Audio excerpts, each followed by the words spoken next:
Most crowdfunding campaigns fail. Here's how to make sure yours doesn't. Do not launch cold.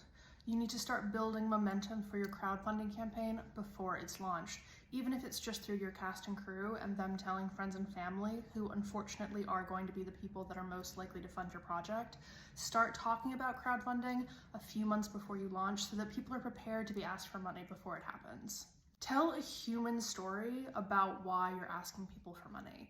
For example, our film was meant to go into production right before COVID hit, and then we got shut down for 2 years because I'm based in the UK and we were shooting in Montana. Once we launched, the story between how we had started, what we had struggled with, the fact that we were still making the film, it was something that put our film apart. People want to fight for the underdog. They want you to succeed. I actually don't believe this idea that people don't support people. I feel like people want you to succeed, especially people in your close circle, family, friends, and every little bit helps. So even if a friend can only donate like 2 quid, 5 quid, whatever, it's still going to make a difference. So be honest with people about how difficult it's been to get to this point, how nervous you are about launching the project, what it would mean to you for you to get the money for your project.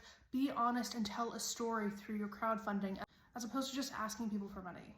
Last point, something worth thinking about. Why does your story matter? Why are you telling this story? Why should people give you money? We get so bogged down in our success that sometimes we forget why we set out to tell this story to begin with. My film was about mental health, about inherited trauma, about what it means to take responsibility for yourself. And that meant something to me. It meant something to the people that I had hired to work on the film. Telling people why your story matters, not just to you, but to your cast and crew, why it's an important story to tell, how you're contributing to an important discourse, all those things matter. Those are all my tips for today. Let me know if this was helpful, if I can provide any more information for filmmakers, writers, video editors. I'm still getting started on TikTok, so open to any and all ideas. And if you as a filmmaker or a writer have any tips for crowdfunding for people who are sort of starting out on the journey, drop them below. Thanks, bye.